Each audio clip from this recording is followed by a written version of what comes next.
Mama bisyarah tak ada? Mama bisyarah? Tak ada. Oh ya ke?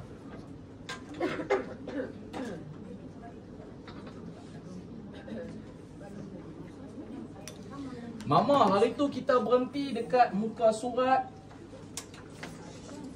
114. Kalau Hak Rumi ni lah. Mama yang tak ada kitab masih berbaki 3 lagi. Siapa cepat dia dapat. Satu kitab RM25.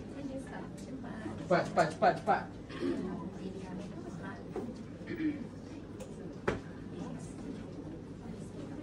Baik. Kita sampai dekat masalah yang ke 114. 114.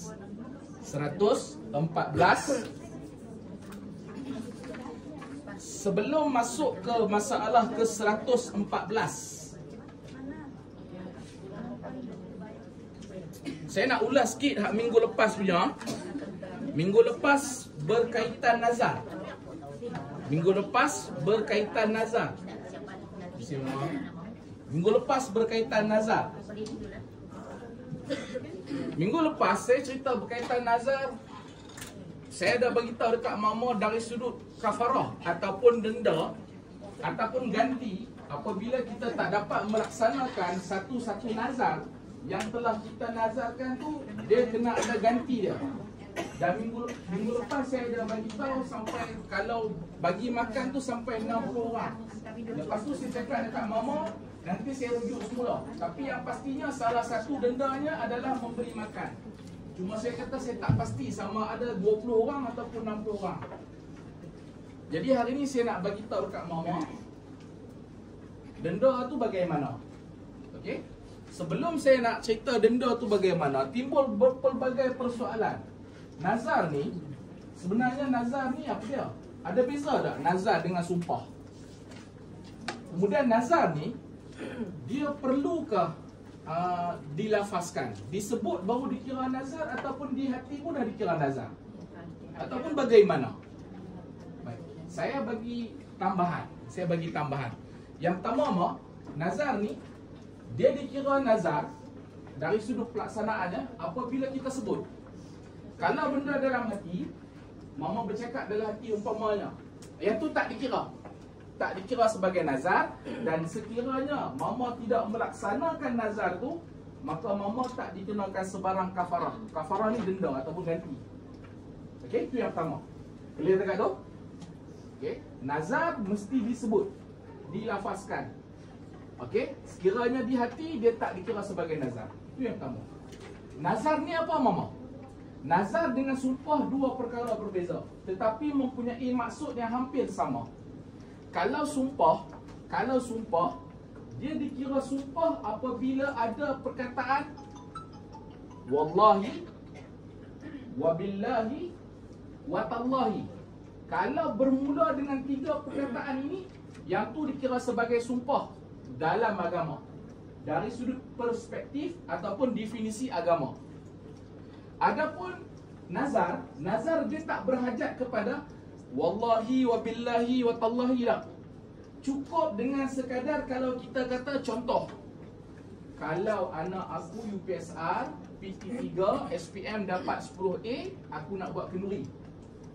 Nazar lah tu. Ataupun kalaulah Allah Ta'ala bagi aku sembuh daripada penyakit ni, aku nak pergi ke Mekah. Nazar. Ataupun aku mewajibkan ataupun aku meletakkan diri aku setiap hari Isnin mesti kena puasa sunat. Nazar tu. Nazar. Setakat ni boleh faham? Jadi memang ada perbezaan antara nazar dengan sumpah. Ya Mama? Tapi kalau macam contoh kan, ada sendiri lah Ustaz. Macam barang dalam ni kita mengingatkan anak-anak tu kan, kita nazarkan dia berkata sendiri lah, tapi dizahirkan diri dia. Macam saya kata tadi, nazar dikira nazar apabila kita sebut. Kalau benda tu kita bermonolog. Monolog ni apa? Kita bercakap dalam hati. Kita bercakap dalam hati je. Benda yang dalam hati tak dikira nazar. Tapi bercakap dizahirkan diri. Kalau bercakap di mulut jadi nazar. Tapi Habis cakap seorang tiada saksi lah. Walaupun tiada saksi. Sebab nazar ni dia ada 3 syarat. Yang pertama apa? Yang pertama lafaz, ucapan tu. Yang kedua orang yang nak melakukan nazar. Kalau dalam contoh yang Mama cakap tadi, Mama seorang-seorang. Maksud dia Mama bercakap dan Mama lah pelaku nazar tu, betul tak? Contoh.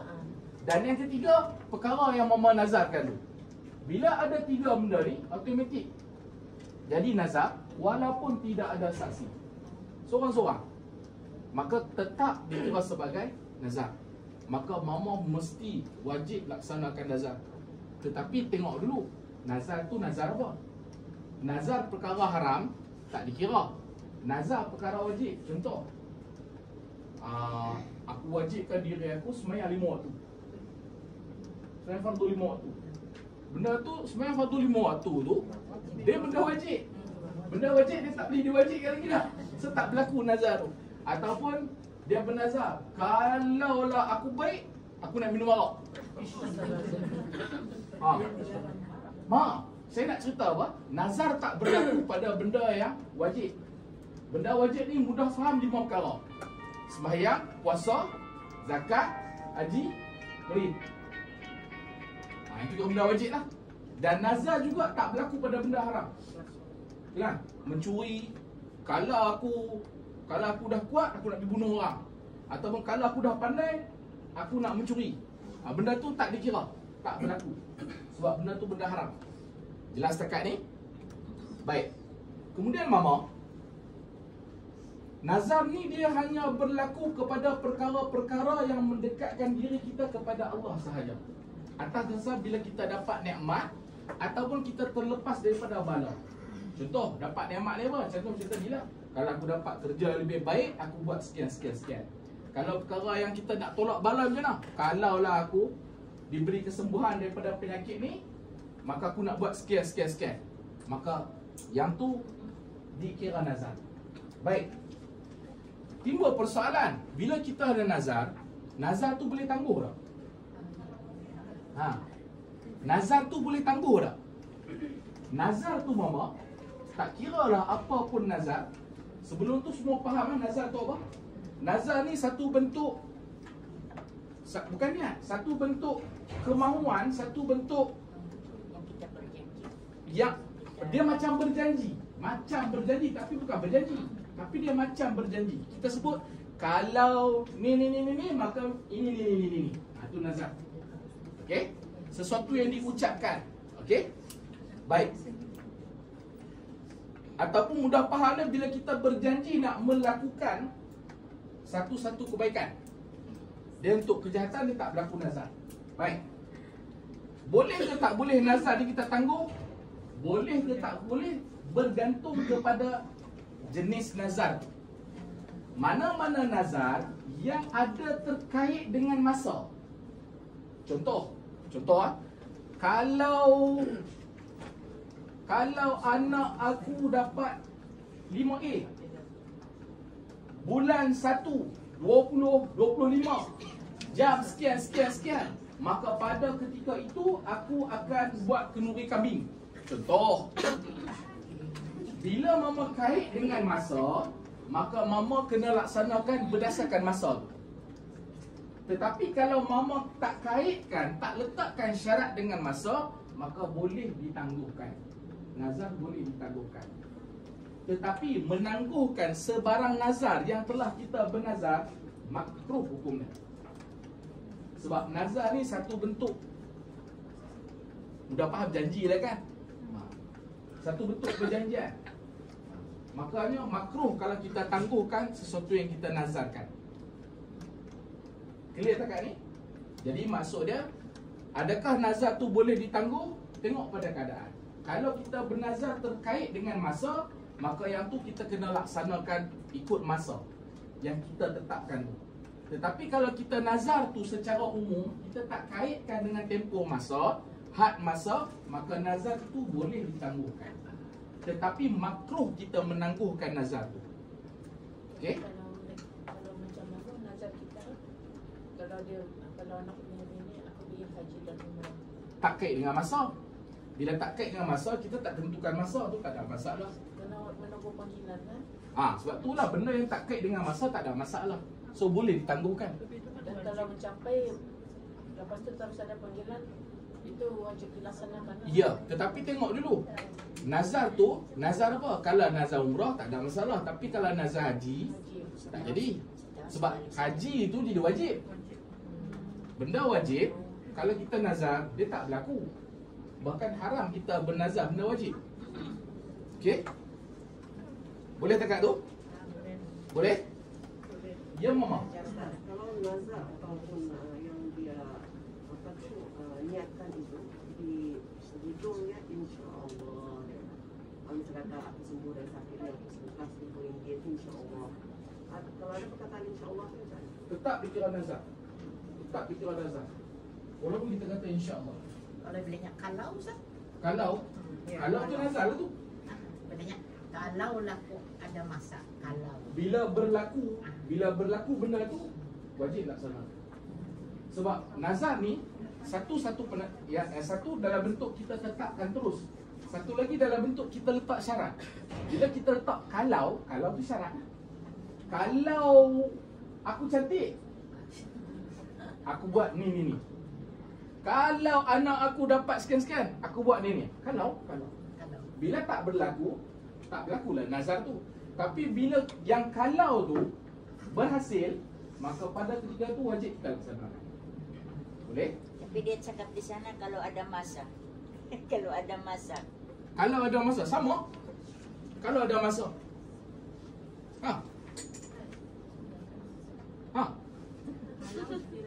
Kalau sekiranya semua kalau kenapa ni?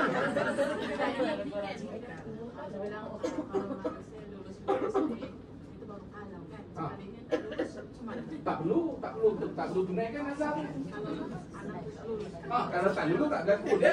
Bila nikmat yang kita sandarkan tu dapat. Kalau anak aku lulus UPSR, aku nak belanja Ustaz Anwar makan. Sekali anak tak lulus UPSR, tak jadilah belanja tu. So tak jadilah nazar tu. Tetapi kalaulah anak aku lulus UPSR, aku nak belanja Ustaz Anwar dan semua kawan-kawan hak mengaji. Sekali hujung tahun anak lulus UPSR. Kenyang kita. Pada ketika itu dia wajib. Jadi Ustaz, kalau wajib tu kalau tak dilaksanakan berdosa lah. Yes. walaupun kalau kita bercakap semacam main-main Ustaz. Yes. Sebab itulah ulama menyatakan sekiranya kita nak buat benda baik, jangan kaitkan dengan nazar. Sebab makruh bila kita bernazar, kita kait dengan benda macam tu. Pasal benda tu nanti dia akan memberatkan kita. Kita berjanji, kita promise something yang we don't know. Oh, sekarang sini dia nak share. Jadi kalau mama nak buat baik, just do it. Kan? Dulu bagi suka bernazar. Sekarang tak dulu dah sekarang.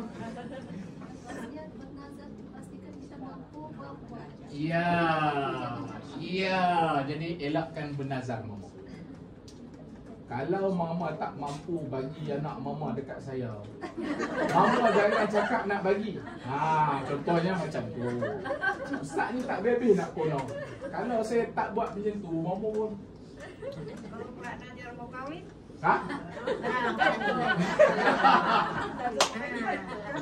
susah saya nak jawab tu. Okey? Bermaksud berlaku jenazah tu, maka pada ketika itu kita wajib laksanakan nazar. Okey. Kemudian ya mak.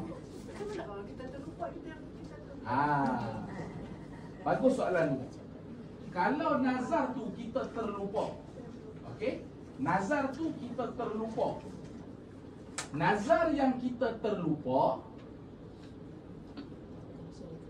nama pelupa kan? Bila kita ingat, wajib laksana. Yang pertama bila kita ingat dan nazar tu berjaya, maka wajib laksana. Saya tengok kat sini, di rumah saya buat 9 perkara tentang nazar. Satu yang tak lupa tu lah. Sekali saya tengok, oh yang tu aku tak print. Tu saya nak recall balik. Oh ya, memang ada. Nazar yang kita lupa, ketika mana kita lupa tu tak ada masalah. Tapi ketika mana kita ingat, wajib laksana. timbul persoalan. Bila kita dah mula nazar apa semua tu kan, kalau nazar tu kita kaitkan dengan banyak kebaikan nak buat. Contohan Mama Salbiah dia bernazar, kalau tahun ni aku berjaya khatam Quran, aku nak puasa sunat Isnin dan Khamis selama 3 bulan, dan aku nak buat kenduri kepada 50 orang kawan-kawan aku yang mengaji, dan aku nak bawa kawan-kawan dan tu semua wajib buat.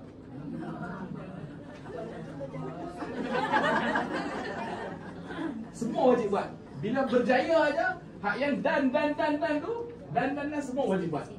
Dan kalau mama tak buat, mama berdosa. Clear? Jelas? Okay. Baik.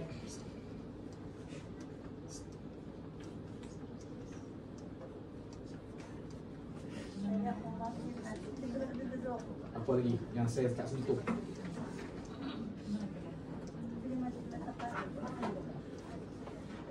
Nazar, apabila kita tak mampu laksanakan nazar tu, dia ada kafarah. Kafarah ni bahasa orang putih, bahasa Arab. Bahasa Melayu dia maksud dia penalti lah, denda. Bila kita tak buat yang ni, maka penalti dia yang ni, ganti dia yang ni. Nazar ni mama, dia ada 3 penalti. Dia ada 4 penalti, bukan 3, 4. Yang pertama, sekiranya kita gagal melaksanakan nazar kita tu, yang pertama, dia punya penalti apa? Yang pertama, kita kena bagi makan 10 orang miskin. Cari 10 orang miskin, asnaf lah kita kata yang mudah faham kan. Bila asnaf, maksudnya dia kategori miskin lah. Cari 10 orang, bagi makan. Bagi makan tu sampai kenyang. Okay? Standard makan kenyang berapa pinggan? Sepinggan lah kan? Ataupun sepinggan setengah. Bagi makan 10 orang. Katalah 10 orang tak jumpa, nak bagi makan tak cukup duit. Satu lagi apa? Boleh bagi pakaian kat mereka 10 orang. Jumlah dia berapa orang? 10 orang. Bagi makan pun 10 orang, bagi pakaian pun 10 orang. Maksud bagi makan, bagi pakaian ni salah satu lah, bukan dua-dua kena buat. Okey? Bukan dua-dua kena buat. Katakanlah nak bagi makan pun tak mampu, nak bagi pakaian pun tak mampu, maka mama kena bebaskan hamba. Okey?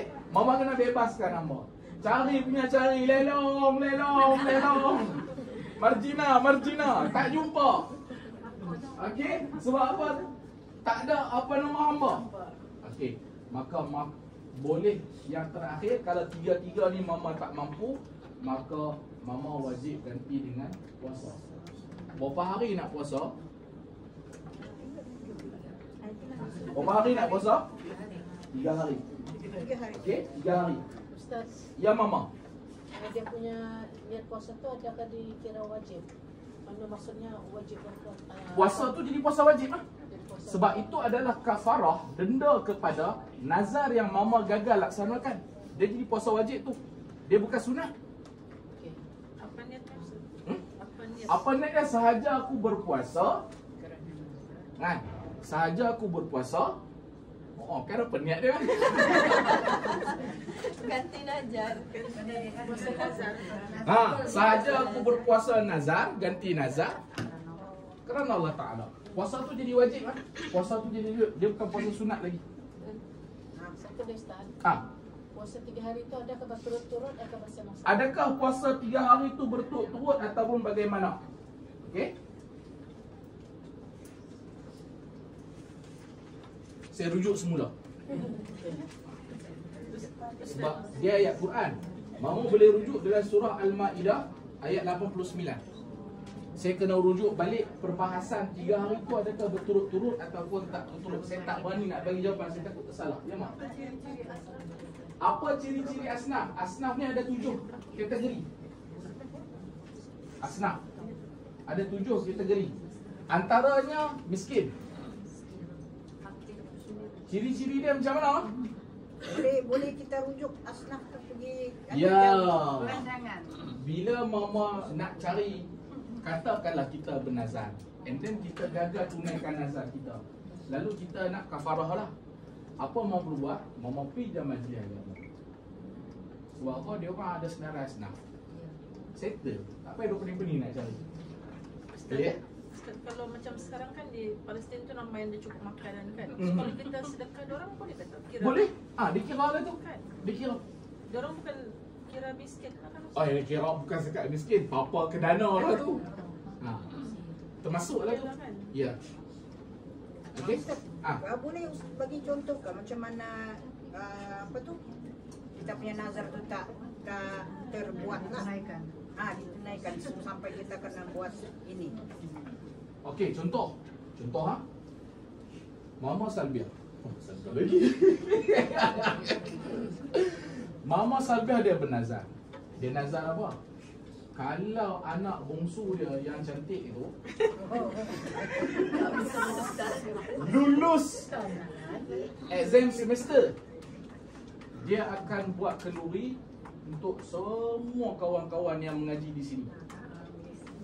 Okey? Sampai masa ketika mana dia bernazar tu, dia memang kaya. Sekali sampai masa tengok anak dia lulus sungguh, dia pun call saya, Ustaz, Alhamdulillah Ustaz, bongsu lulus Ustaz. Apa hal skor saya kan? Buat cerita. Tapi Ustaz, saya ada masalah. Masalahnya apa Mama? Masalahnya saya dah bernazar. Saya bernazar, hari tu kalau si bongsu ni lulus, saya nak buat kenduri. Masalah sekarang ni saya tak ada duit. Masa saya buat nazar tu, saya memang ada duit. Sekarang saya tak ada duit. Ataupun sekarang ni saya tengah susah umpamanya.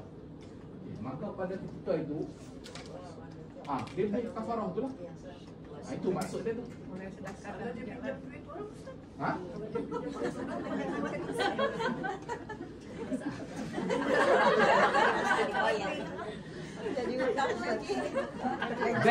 That's why lah kita kata makruh. Kita berjanji sesuatu yang kita tak mampu. Kalau dia pinjam duit orang tu buat kena, dia settle lah. Lepas tu dia ada masalah lah balik dengan orang yang dia pinjam. Itu dia punya masalah lah. Kita yang kenyang, kita yang makan ni kenyang dah lah. Tak ada masalah. Clear? Jelas? Jelas Nazar? Okay. Agak-agak boleh timbul lagi lah persoalan. Kita Mama Hasanah pun ada. Lepas tu Mama Hasanah Panjang pun ada. Lekat Hasanah Panjang. Okay. Tu saya nak ulas sikit pasal nazar lah. Yang pasal adakah berturut-turut tu nanti saya semak semula. Setakat seingat saya 3 hari tu turut. Setakat seingat saya 3 hari tu turut. Dia sama macam, sebab kafarah nazar ni sama macam kafarah sumpah. Sama juga, hampir sama dari sudut pelaksanaan kafarah tu. Yang kalau kata suami isteri siang hari bersetubuh, maka kena puasa 2 bulan berturut-turut kan. Maka setakat seingat saya, tapi nanti saya akan refresh semula, saya akan beritahu semula, memang 3 hari tu turut-turut. Jelas? Clear? Agak-agak bab nazar ni akan timbul lagi tak? Mama kalau tak faham tanya, Mama jangan diam, Mama jangan malu. Kalau Mama diam, Mama malu, saya tak tahu nak bantu Mama. Saya sangka Mama faham, rupanya saya syok sendiri. Saya tak mau bantu Mama. Tujuan saya duduk dekat sini untuk nak memberi. Saya akan cuba bukan 100%, 1000% untuk bagi Mama faham. Jadi saya harap Mama juga kena bagi kerjasama. Kalau Mama tak bagi kerjasama, saya tak boleh bantu Mama. Saya tak mau Mama masuk ke kanan keluar ke kiri. Ya Mama? Tadi saya kata Mama tertinggal kan? Ya Mak? Kira miskin tu Surabaya 60 orang lah. Bukan, 10 orang. 10 orang. 10 orang. Bagi makan orang miskin tu 10 orang, bukan 60 orang. Tapi kalau Mama baik hati, bagilah makan 60 orang. Dan jangan lupakan saya, dia nak 1 orang. Senang. Ma, yang wajib 10 orang. Ya. Pakaian kalau mau bagi pakaian yang baru atau yang Okey, kategori bila kita bagi makan, pastikan makanan yang terbaik. Pakaian, bukan pakaian yang kita 30 tahun lepas. Kita selalu nak sedekah dengan alasan nak sedekah. Nak sedekah apa? 20 tahun lepas punya baju. Ataupun yang dia tak boleh pakai pun nak bagi orang. Mama,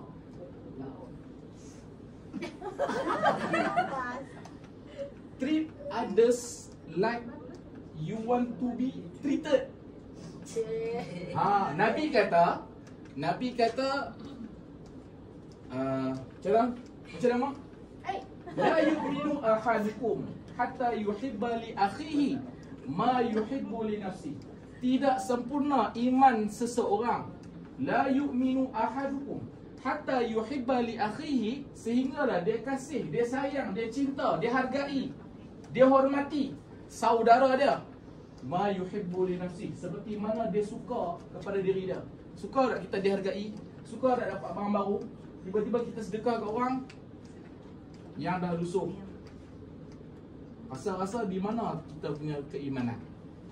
Tu bab sedekah. Maka bab tadi nazar tadi, pakaian tu pakaian yang terbaik. Bila sebut pakaian terbaik, bukan kena beli seorang harga 1 juta, 1 ribu dah. Hak normal biasa berapa? Katakanlah pakaian, katalah terdapat 10 orang perempuan, contoh. Katalah daripada atas sampai bawah, katalah RM100 contoh. Maka kalau 10 orang, RM1,000. Clear? Okay? Jelas tak? Clear? Okay. Baik, selesai bab nazar. Kita masuk kepada masalah ke-114. Sekarang jam 9.52 pagi. Kita ada lebih kurang 7 soalan. Kita jawab sekali lagi. Masuk kepada masalah ke-114. Kalau yang Rumi muka surat 75.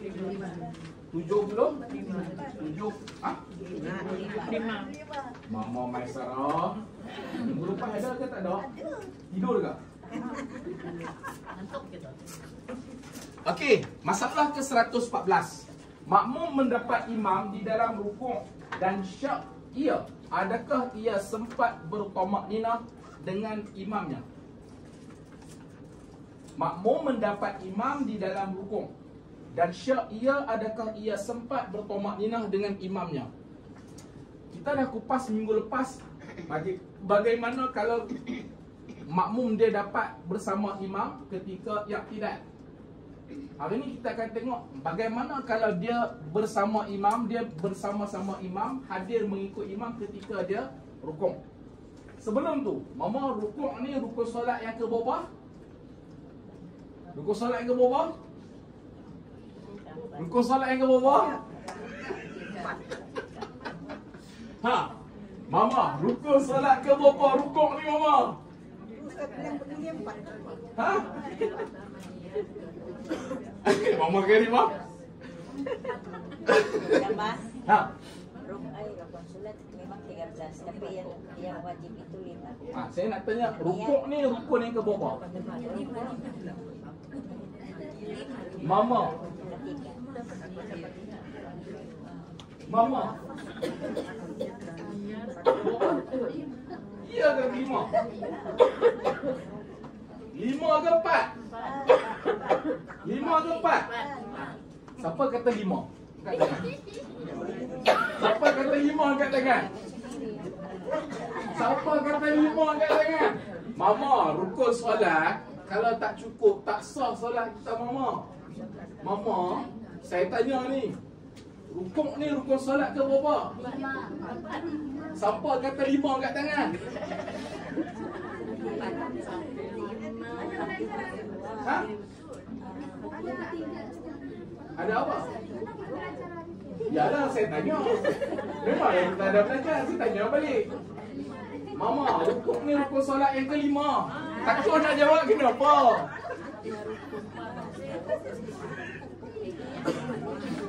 Mama, baru saya yang goyang-goyangkan mama. Kalau Dajjal datang goyang mama macam mana? Tak perlu datang Dajjal mama, cukup dengan saya. Mama muda. Okey, rukuk ni mama, rukun solat yang ke-5. Wajibkah kita tahu Ustaz? Ya, orang yang solat dia wajib sedar rukun solat. sekalipun dia tak hafal rukun solat, tetapi dia tahu perbuatan dia ni rukun atau bersunat. Mana-mana kita yang tak tahu membezakan rukun dengan sunat, hati-hati, takut solat kita tak sah. Mama, doa kunut wajib kan? Wajib. Sunat. Minggu lepas saya kata wajib kan?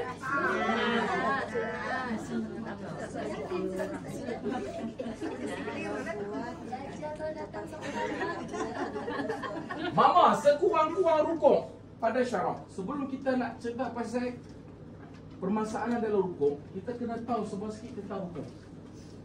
Mama, sekurang-kurang rukuk ni apa? Sekurang-kurang rukuk, Mama dapat membongkok. Nenek si bongkok 3. Mama dapat bongkokkan badan Mama ni, dan tangan Mama ni, tangan Mama sekurang-kurang bongkok ah. Sekurang-kurang bongkok. Bukan sekurang-kurang rukuk. Maksud dia rukuk tu masih dikira sah. Bagaimana? Pertama badan bongkok. Yang kedua tangan, bukan jari ya, tangan sampai dekat lutut. Sama ada macam ni ya. Bongkok tak? Ada orang dia tak boleh tegak macam ni, tapi dia boleh macam ni. Biasanya kita yang berusia, itu sekurang-kurang rukuk. Maka kalau Mama ada penyakit, sakit ke apa ke, Mama rukuk macam tu, sah solat. Kalau tangan tak sampai, tangan tak sampai tu faktor apa? Ada air, ada. Kalau tangan tak sampai tu dengan sebab faktor sakit, dimaafkan. Okey? Untuk normal ataupun standardnya, itulah keadaan dia, bongkok. Okey? Sempurna bagaimana? Sempurna belakang Mama ni 90 darjah. 90 darjah. Maksud dia kalau letak papan daripada sana ke sini lurus. Yang ni sempurna. Okey? Clear? Kena ambil maklum. Sebab Mama rukuk ni rukun solat. Bila rukuk ni rukun solat, rukuk ni dia ada syarat dia. Kalau tak cukup syarat, tak sah rukuk. Bila tak sah rukuk, tak sah solat. Bila tak sah solat, solat tu kena buat semula. Jelas setakat ni? Dia mesti mau 90 darjah sekiranya mampu. Jadi dalam hati kita berkata-kata tak senang ya, 90 darjah aja. Panggillah saya akan letak satu kembali kat Allah. Okey, biasanya macam itulah. Kita akan letak ngam ke tak ngam kan? Kalau tangan Mama ni untuk yang tangan tak ada masalah lah. Kalau sampai ke sini dan kepala Mama bukan macam tu. Ada orang macam tu. Kalau macam tu ada masalah, angkat sikit. Kan? Mata kita ni tengok di sini. Nampak tak saya? Nampak ke tak nampak? Okey. Kepala saya ni Mama nak tahu sama ke tak sama. Saya tengok sini. Cuba saya alih letak kat sini. Kan? Okey, ataupun ada orang macam tu. Walau bagaimanapun rukuk dia sah. Cuma dari sudut kesempurnaan. Okay? Kenapa saya cerita yang sah? Sebab kalau kita nak cerita yang sempurna, kita tak meraihkan orang yang ada masalah, sakit dan sebagainya. So kita ambil yang paling ringan, dikira sah yang mana? Okey. Katalah nak bongkok pun tak mampu, kan? Nak bongkok pun tak mampu. Pasal apa ada slippage umpamanya, ataupun apa-apa lah. Dia boleh kepala je. Kepala. Tapi khas untuk dia sajalah. Kita janganlah. Lagi Mama dengar separuh, rukuk. Ustaz Anwar kata rukuk boleh kepala ya. Apa saja? Kepala ya. Dah sudah panjang cerita. Baik. Kalau rukuk, dah rukuk ni Mama. Kalau Mama rukuk, bukan kerana Mama nak rukuk. Faham tak? Rukuk, ni Mama tengah solat ni. Mama rukuk bukan kerana nak rukuk. Mama rukuk kerana benda lain. Contoh, rukuk sebab apa? Rukuk sebab gatal lah dekat lutut ni. Nak garuk. Nak garuk. Contoh, faham tak? Jadi mama turun rukuk tu kerana mama nak rukuk ataupun kerana mama gatal kaki nak garuk? Gatal kaki. Kerana gatal kaki. Kalau mama turun rukuk bukan kerana nak rukuk, maka rukuk tu tak dikira. Jadi mama kena rukuk semula. Rukuk kerana apa? Kerana lah minggu lepas baru 3 bulan lepas ambil TV plasma 100 inci. Ambil dekat mana? Ambil dekat Wang Ulu. Bayar setiap bulan. Sekali 3 bulan sangkut. Pasal apa? Pasal Nazar punya pasal. Nazar punya pasal sangkut ni tak boleh bayar lah 3 bulan tu. Bila tengah semayang, tiba-tiba nampak dekat rumah lah. Nampak lah kat tingkap tu kata orang main cari kita. Saya nak pasal dia 3 bulan sudah umur dia. 3 bulan sudah. Kita apa nampak rukuk. Kan? Sebab apa? Kalau tak rukuk, dia nampak mama rukuk. Ketika mana mama rukuk tu, rukuk mama tu tak sah. Okey? Rukuk mama tu tak sah. Sebab mama rukuk kerana apa? Kerana malu ataupun kerana takut orang nampak. Ya. Rukuk tak boleh turun rukuk kerana sebab lain.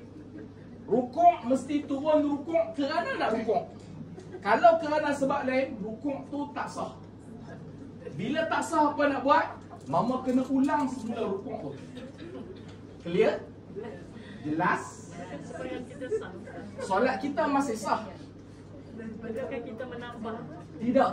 Sebab apa? Sebab perbuatan kita turun tu, perbuatan tu tak sempurna. So kena ulang semula. Dia sama macam kita Fatihah tadi kita terlupa ataupun tidak lupa. Kita dah turun sujud dah ni. Mama dah turun sujud dah ni. Mama pun baca lah dengan baik. Subhana rabbiyal a'la wa bihamdi. Sekali mama pun teringat, tadi mana rukuk? Mama buat semula. Dia perumpamaan dia macam tu. Boleh. Tapi kan itu menambah. Tak, yang tu tak dikira menambah. Sebab perbuatan rukuk tu tak sah. Tak berlaku rukuk tu. Kita turun tu bukan kerana nak rukuk. Maka kena buat semula rukuk tu. Yang masa kita baca kunut tu kan? Kunut. Kan kita macam ni. Allah mana meja lepas kita Rabbana lakal hamdu tu baru baca ataupun kita terus baca baru ya kita baca kunut ke ataupun Tak batal tahu dari mama. Okey, perbuatan tu kena buat semula. Tak ada masalah. Boleh. Untuk situasi itulah. Jangan gunakan situasi tu. Jangan guna A letak dekat C. A letak kat C tak muat. A untuk A. Untuk situasi ni tak ada masalah. Okey. Baik. Doa kunut bila nak angkat tangan? Bila nak baca doa kunut? Okey. Mama rukuk Kejap lagi mama nak baca doa kunut lah. Kunut nazilah. Okey? Betul lah mama kunut nazilah. Kan? Okey, tak kisahlah kunut nazilah ke. Yang penting bukan kunut Anwar. Mama rukuk. Kejap lagi mama bangun, mama nak baca doa kunut. Kebiasaan yang kita buat, Sami Allahu liman hamidah, Rabbana lakal hamd. Okey, itu yang paling simple lah. Mama pun angkat tangan. Allahumma barik lana fi ma faham? Masuk dia. Sami Allahu liman hamidah, Rabbana lakal hamd. Kemudian baru angkat tangan. Allahumma hdini fi man hadait.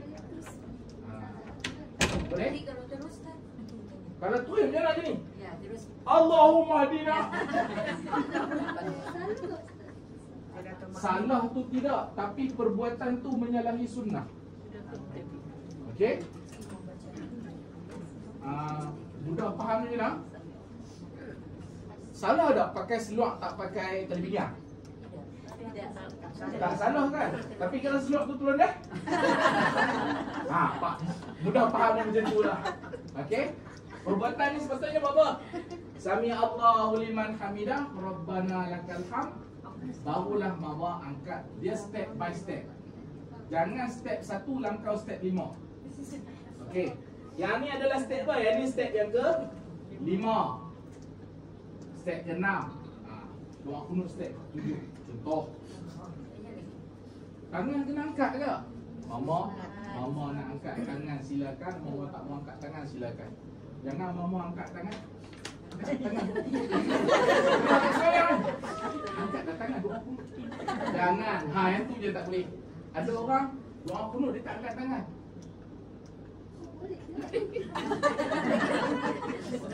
Jangan macam tu.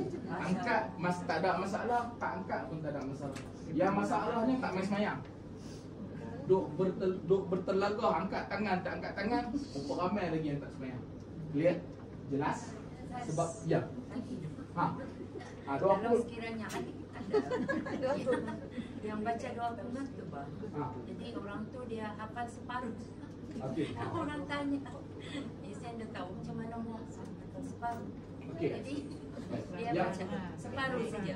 Macam mana tu? Maksud separuh, dia baca separuh ke atau kita dengar separuh? Baca yang Dia hafal separuh. Kunut.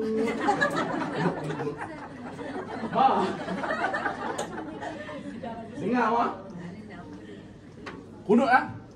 Daripada rukuk pergi kunut. Lepas tu mau tak ke sebelah. Okay. Saya ulang lagi. Yang pertama kena faham bagi betul-betul. Kunut bukan wajib. Kunut sunat. Kenapa saya ulang kunut bukan wajib, kunut sunat? Supaya saya nak memotivasikan kepada orang yang baru nak bermula menghafal. Kita jangan sangka kita semua baik. Kita jangan sangka semua benda kita tahu. Ada orang benda-benda macam tu dia tak tahu. Jadi kalau mama bagi kena hafal doa kunut, esok dia tak main dah. Pasal apa? Dia pening dengan alif batal, lepas tu kunut double pening. Walau bagaimanapun kunut jangan ditinggalkan tanpa sebab. Ada kemampuan hafal. Ada kemampuan hafal. Baik. Kunut ni dia ada 2 bacaan. Panjang dan pendek. Mohon nak yang mana? Pendek. Kunut. Baik. Saya buat kunut yang pendek. Kalau mau rujuk dalam kitab Safinatun Najah, ada. Dia 2 baris saja. Ya. Tapi tak mengapa. Sebab saya pun tak ingat yang pendek tu macam mana. Okey? Tapi saya bagi tahu kitab rujukan. Balik rumah kalau ada kitab Safinatun Najah, buka dalam kitab Safinatun Najah, lafaz yang pendek tu saya tak ingat. Sebab saya kan bagus, saya buat yang panjang-panjang. Jadi yang pendek-pendek saya tak ingat. Okey? Kunut ni mama, dalam bacaan doa kunut tu, yang pertama dia ada doa. Yang kedua dia ada statement. Mama tahu tak sempadan doa kunut ni mana? Sempadan doa kunut dengar betul-betul. Boleh ikut saya. Allahumma hdini fi man hadait. Itu doa kunut. Okey? Allahumma hdini fi man hadait. Yang kedua, wa'afini fi man afait. Itu doa. Doa kunut. Allahumma hdini fi man hadait, wa'afini fi man afait, wa tawallani fi man tawallait. Itu doa. Allahumma hdini wa barik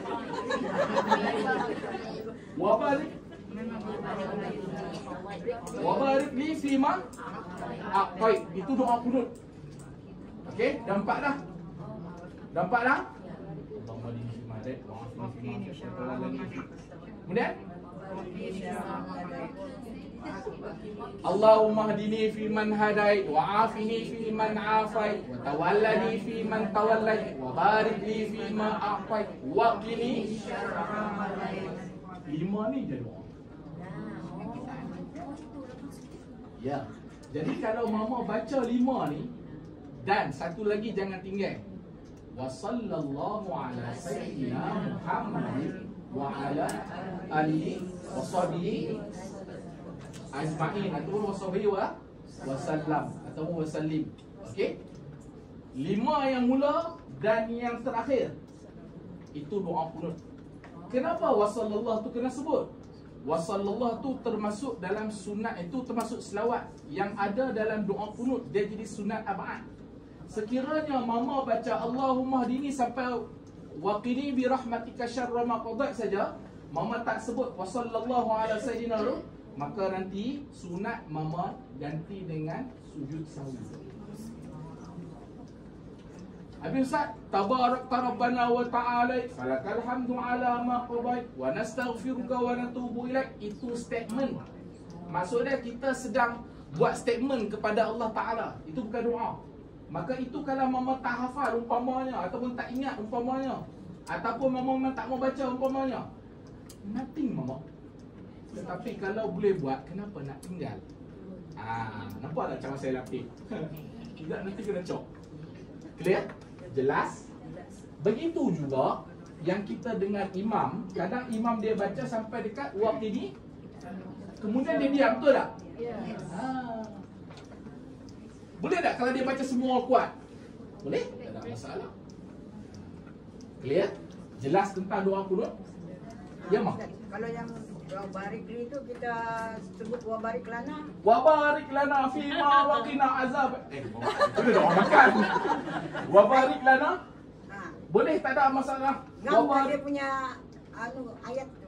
Yang tak ngamnya wa barik lana Ustaz Anwar. Itu tak ngam.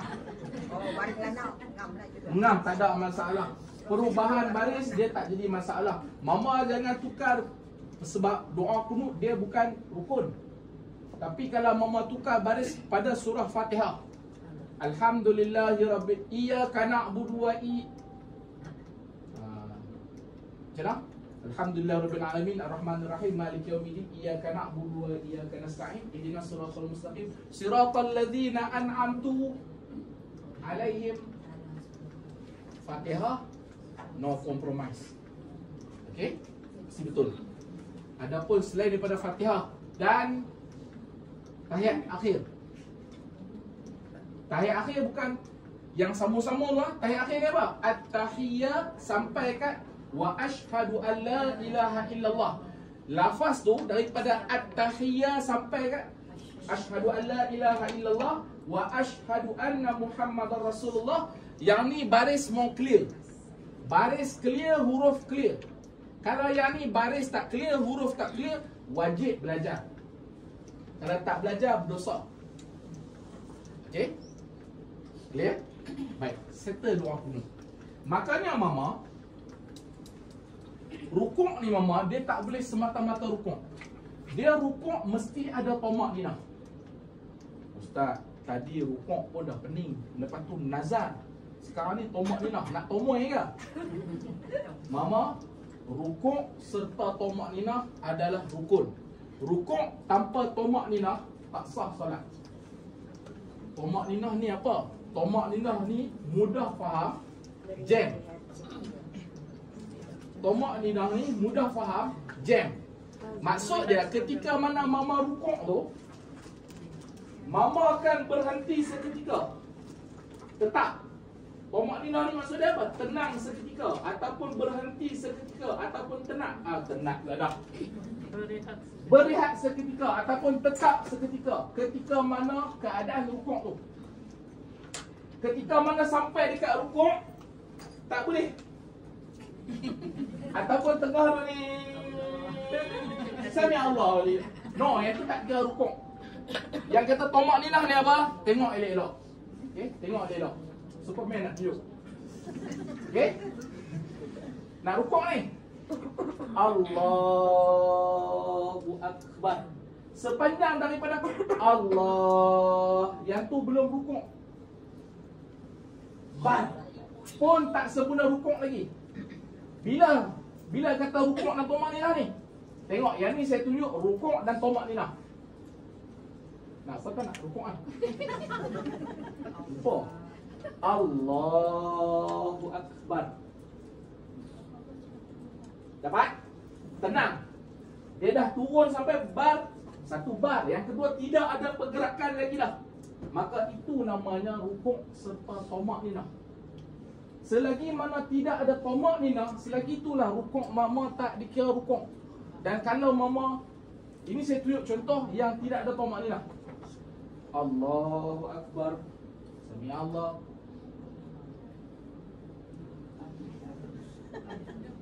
Okey, tu tak ada tamak ninah. Timbul persoalan, tamak ninah ni berapa kadar masa? Okey, berapa kadar masa?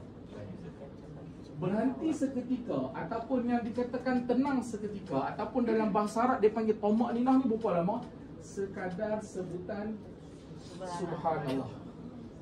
Subhanallah. 2 second. Itu dia punya tempoh masa, had masa tamak ninah. Jelas? Clear? Faham? Okey? Okey. Terbalik dah saya pun. Yang ni mama boleh rujuk dalam kitab Fiqh Manhaji, muka surat 149. Dia ada cerita panjang. Ni kitab Fiqh Manhaji. Rumi, Ustaz tak boleh baca Arab ke? Hak Rumi ni pun ramai orang tak baca. Saya memang Arab. Ngajak Arab lagi. Mana aku ni? Okey? Dan mama juga boleh rujuk dalam kitab Mughnil Muhtaj, muka surat 90. Tu saya bagi rujukan. Okey? Baik.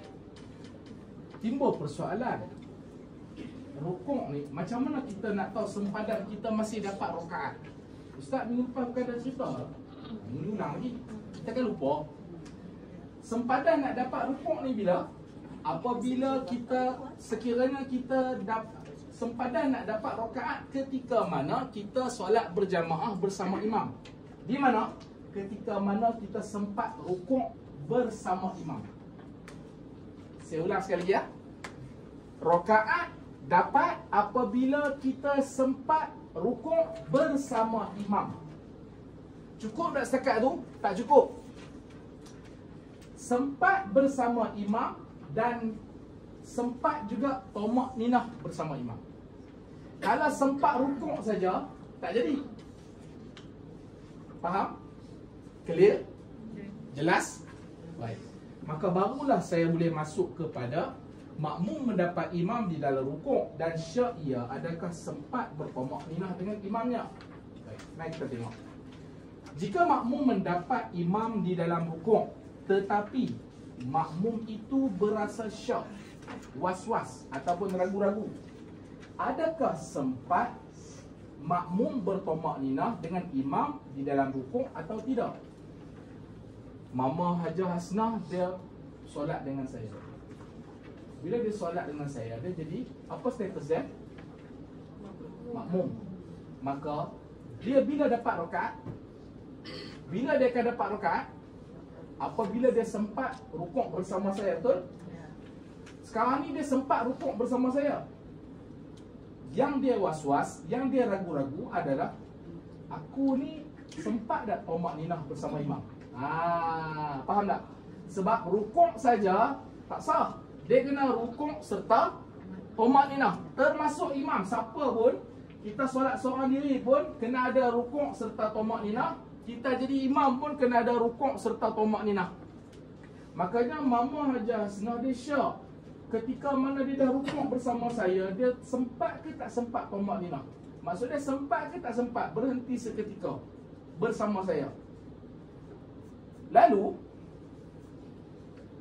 apa nak buat? Maka mengikut qaul yang sahih, tidak kira rakaat itu baginya. Walaupun, tapi Ustaz bukan Mama Hasnah dia dapat rukuk sama imam. Ya, dia dapat, tetapi dia syak tamak, maka tak dikira. Maka mengikut qaul yang sahih, tidak kira rakaat itu baginya. Bahkan hendaklah ia tambahkan satu rakaat lagi selepas salam imamnya. Maksud dia, kalau itu adalah rakaat pertama, contoh kalau itu adalah rakaat pertama, imam bagi salam nanti, Mama Hajar Hasnah dia kena tambah satu lagi rakaat. Kalau itu adalah rakaat kedua, nanti pun 2 rakaat. Jelas? Clear? Faham? Ada soalan? Ustaz, Ya mama. basically kita tu kalau jadi makmum sempat Al-Fatihah. Basically lah sebab tumaninah. Dan nanti kalau kata rokok belum tumaninah tak sempat lah. Tumaninah dengan imam kan. Bukan kita yang tumaninah baru sempat. Bukan. Kita syak, adakah kita bertumaninah dengan imam? Kita syak, adakah kita berhenti seketika bersama imam? Dia macam mana? Mama tengok ni imam. Okey. Imam rukuk kan? Imam dah rukuk, ni imam ah. Rukuk. Lepas tu mama pun suruh rukuk. Mama turun, tiba-tiba macam tu. Dan keadaan macam tu membuatkan mama syak. Sempat tak tumaninah? Itu maksudnya. Tumaninah kita lah. Ya, tumaninah kita. Sebab itulah mama. Kan kita itu dah cerita kan. Jangan layan kita punya was-was dalam solat. Bila mama layan, mama 20 rakaat pun mama dah macam tu lah. Sebab was-was ni siapa punya kerja? Okay. Clear? Jelas? Baik. Jawapannya apa? Tak dikira dapat rakaat tu. Akhir solat nanti kita kena tambah. Jelas? Clear? Baik. Dan mengikut pendapat Al-Imam Nawawi rahimallahu ta'ala. Okey, untuk tadi tu, persoalan tadi tu, makmum mendapat imam di dalam rukuk dan syak, adakah ia sempat bertumaninah dengan imamnya? Selesai dah. Kita dah dapat jawapan, kalau syak maka kena tambah satu lagi rakaat. Selesai. Dia masuk perkara kedua, berkaitan perlu ataupun tak perlu nanti untuk sujud sawi. Kan kita kata sujud sawi ni bila nak buat? Sujud sawi ni apabila kita meninggalkan ataupun tertinggal perkara-perkara sunat abad. Perkara sunat abad ni antaranya apa? Tu doa kunut, tahiyat awal, dan termasuk perkara-perkara yang sunat kita ganti dengan sujud sawi apa dia? Apabila kita keadaan tadi rakaat tu tertinggal, terlupa, termasuk juga. Okey? Baik. Dan mengikut pendapat Al-Imam Nawawi rahimallahu ta'ala, kenalah ia sujud sahwi sebelum salamnya. Okey, Imam Nawawi kata nanti semasa dah tambah satu rakaat, sebelum bagi salam, sujud sahwi. Okey? Tetapi pendapat beliau tidak mendapat kata sepakat para fuqaha. Hanya Imam Ghazali sahaja berpendapat seperti beliau. So ada dua pandangan, satu Imam Nawawi, satu Imam Ghazali. Imam Nawawi dan Imam Ghazali kata apa? Kena sujud sahwi. Sedangkan Al-Qadhi Husin berpendapat tidak kena sujud, kerana syaknya itu berlaku semasa mengikut imamnya lagi. So ada dua pandangan. Nak buat mana? Siapa buat tak ada masalah, siapa tak buat pun tak ada masalah. Sebab sujud sahwi ni kategori sunat. Jelas? Clear? Ada soalan? Ada Ustaz, dapat Ustaz. Sayugia lah. Sayugia ni bahasa lama mama. Okey? Sayugia ni bahasa lama. Tengok ayat dia mana? Dan mengikut pendapat Al-Imam Nawawi rahimallahu ta'ala, kenalah ia sujud sahwi sebelum salamnya. Dan berkata ia, dan masalah ini sayugianya disebarkan. Sayugia ni maksudnya hendaklah, ataupun sepatutnya, ataupun seharusnya. Okey? Clear mama? Jelas? Ada soalan?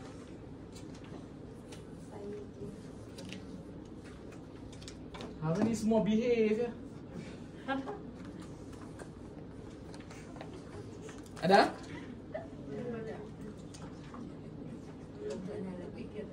Mama, dalam kitab Fiqh Manhaji, saya ulang balik. Tadi pasal nazar kan? Mama Asnah tanya 3 hari tu betul-betul ke tidak? Dalam kitab Fiqh Manhaji, muka surat 264, puasa tu tak disyarat berturut-turut. Bolehlah senang. Yes. Saya tolong baca. Bagaimanapun, jika tidak mampu melaksanakan mana-mana denda yang tersebut, bagi makan tak mampu, bagi pakaian tak mampu, bebaskan hamba tak mampu, makanya tak mampu sebab apa? Disebabkan kesusahan, wajiblah berpuasa selama 3 hari tanpa syarat berturut-turut. Muka surat 264, kitab Fiqh Al-Manhaji. Clear tak? Terjawab sudah. Terima kasih Ustaz.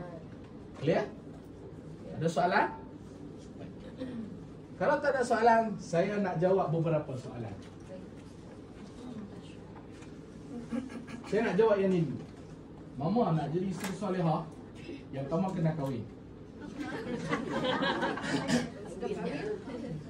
Okey, apabila seorang isteri dah nak kahwin, dia just yang pertama taat Allah, taat Rasul, taat suami. Maka jadilah dia isteri solehah. Dia buat 3 benda ni, solehah. Taat suami tu perkara yang bukan maksiat. Perkara yang bukan maksiat. Contoh, Ya, boleh kahwin bagi je. bukan yang tu. Contoh, saya bagi contoh lah. Pakai tudung dah elok, suami kata yang buka dah tudung, tak best lah, tak cantik kan? Ada benda tu berlaku. Ada. Kalau mau rujuk balik bicara hidayah saya yang tahun lepas, ada satu topik sisi betul benda tu. Yang tu kejadian real tu. Suami minta isteri buka tudung, ataupun suami melarang isteri sembahyang, ataupun suami ajak bersama ketika isteri tu sedang haid. Semua tu perbuatan-perbuatan haram. Tapi ustaz, taat, kena taat suami kan? Ya, taat suami pada perkara yang Allah Ta'ala suruh, bukan pada perkara yang Allah Ta'ala larang. Adapun perkara yang Allah Ta'ala larang, pada ketika tu tak wajib lagi taat. Sama juga dengan mak ayah. Kewajipan anak taat pada mak ayah. Ketika mana mak ayah menyuruh anak ni buat maksiat, umpamanya tak kira lah apa pun maksiat, maka pada ketika itu anak tak wajib lagi taat pada mak ayah. Bagi jelas elok, tak taat pada ketika itu dengan membalas sesuatu yang kasar, 2 perkara berbeza. Contoh, suami kita suruh kita buka tudung, kita tak wajib taat dia, tetapi kita tak boleh berkasar dengan dia, sebab 2 perkara berbeza. Sama juga dengan mak ayah. Mak ayah wajib taat. Ketika mana mak ayah suruh kita buat perkara maksiat, kita tak wajib taat mak ayah, tapi kita tak boleh membalas kepada mak ayah dengan cara yang kasar. Jelas? Maka kalau mama laksanakan 3 perkara itu, cukup lah. Ataupun mama nak apa sebenarnya? Isteri solehah ni dia kena pakai tudung labuh, dia kena pakai niqab, dia kena hari pegang Quran, dia kena duduk tingkat sejadah. Macam tu ke? No. Tapi kalau boleh buat macam tu, yang tu bonus. Okay? Dia jaga kehormatan dia, dia jaga suami dia. Saya teringat Allah yarham Tok Guni Aziz, dia beritahu orang lelaki ni jaga 3 benda. Kalau jaga 3 benda ni, insya-Allah, yang pertama jaga makan dia, yang kedua jaga pakaian dia, yang ketiga jaga tempat tidur dia. Jadilah isteri solehah. Okay? Saya tak tahu lah mama nak jawapan macam mana, pasal simple lah nak jadi isteri. Yang susah ni nak jadi suami. Sebab suami, seorang lelaki, dia bukan hak mutlak isteri tau. Isteri dia hak mutlak seorang suami, tetapi suami dia bukan hak mutlak isteri. Why? Adakah ustaz nak menggalakkan lelaki poligami? No. Mama, seorang lelaki dia hak mutlak masyarakat. Dia hak mutlak mak dia, dia hak mutlak kakak dia hak mutlak. Dia bukan hak mutlak isteri, tetapi isteri hak mutlak kepada suami. Sebab itulah lebih mudah isteri masuk syurga berbanding suami. Sebab suami dia banyak nak kena tanggungjawab. Ya. Ustaz, Dia mau. kalau yang dah ada suami sudah nisab macam mana?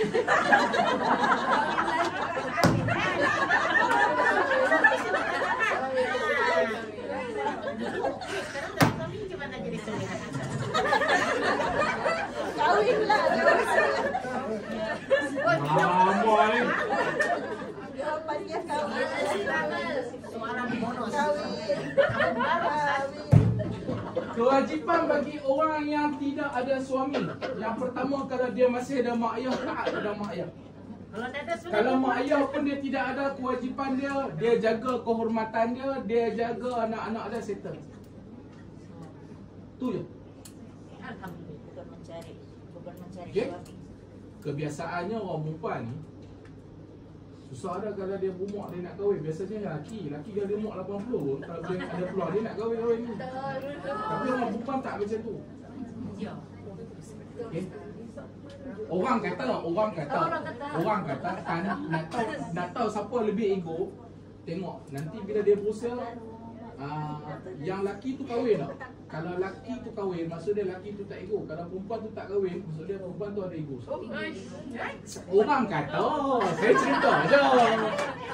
cerita je. Okey? Ada orang berguna Ustaz. Ataupun mungkin orang tak mau. Ataupun tak cari. Dah jadi. Ustaz salah.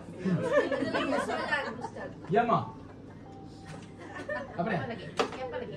Ini Kalau macam tu kan yang isteri soleha tu kan, macam sekiranya kita yang macam mau pergi majlis ilmu, pergi belajar agama lah. Tapi lepas tu suaminya cakap, jadi kalau yang pergi ke mana-mana lah kan, payah minta izin, suami izin, dia izinkan lah begitu, pergi saja. Tapi macam mana pula kalau yang macam dia dah beritahu suaminya lah dia pergi saja, main tinggal yang macam tu. Tapi suaminya tu ada lah, masih ada di rumah. Dia dah beritahu yang dia keluar di mana-mana lah. Jadi masih apa lah. Mama perempuan kalau kita ada suami, wajib hukum dia kita maklum, kita minta izin suami kita.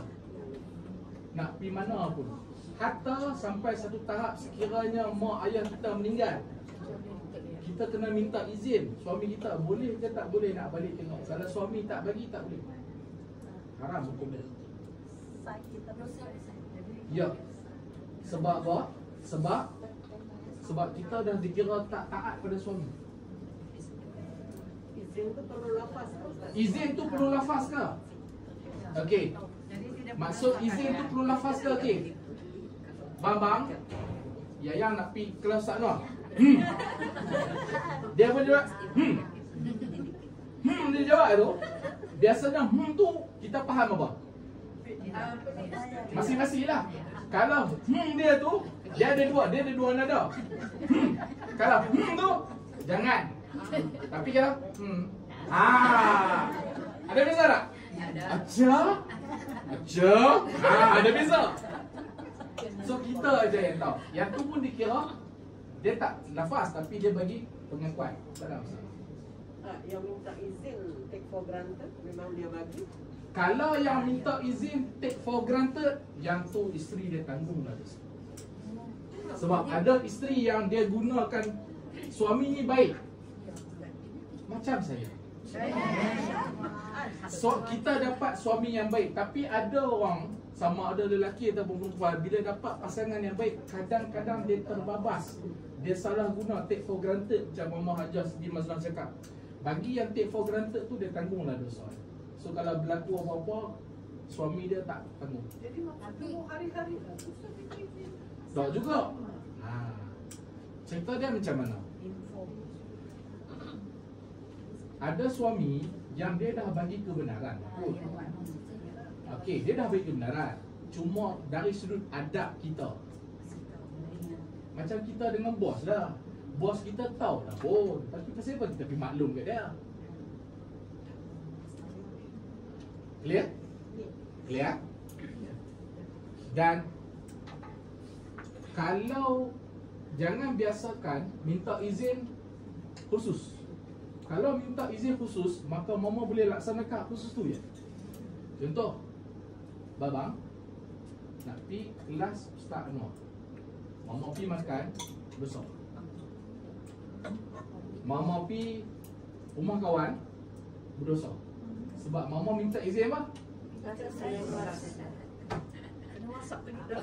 Jadi kalau kata mama dia bagi izin kelas Ustaz Anwar. Kalau mama nak pergi makan, bang nak pergi makan boleh. Sebab itulah jangan bagi berlafaz khusus. Masalahnya bila bagi lafaz umum, kita pula take for granted. Take for granted. Yang always take for granted ni macam ni, bukan kita minta izin, kita maklumkan. Info. Hari ni saya ada kelas bang. Kalaulah maklum tu memberi maksud minta izin, difahami. Kita dengan suami isteri je tahu. Kalau memberi maksud itulah cara kita minta izin, tak ada masalah. Dia tak semestinya, abang, ini memo saya nak minta izin. Ada orang cara minta izin tau. Yang bini pun ada orang macam tu. Ada orang saat lagi saya sajalah nak bagi tahu, nak pergi makan. Ada orang cara tu, ada abang sayang. Masing-masing lah. Asal memberi faham, memberi maksud minta izin, go on. Kita jangan rigid. Mesti kena macam ni. Lema. Kalau dah bagi jadual waktu tu memberi masing-masing masing-masing. Lagi bagus kalau mama kelas solat ni saya sangat mengimpikan kalau ada apa-apa. Kalau ada papa-papa, kalau ada abang-abang, kalau ada lelaki, saya sangat sebab dia orang lebih berat tanggungjawab tu berbanding kita. Dia orang lebih kena tahu. Saya tak faham. Kalaulah tadi kita kata orang perempuan bila dia tak kahwin sampai dia berusia tu dia ego, maka orang lelaki ego dia lambat nak cari ilmu, orang perempuan ni lebih mantul. Tu saya tak faham. Clear? Baik. Perempuan angkat suara ketika solat di rumah. Kalau mama di rumah tak ada masalah. Tak ada masalah. Angkat suara ni maksud dia kuatkan suara sikit kan. Tak ada masalah.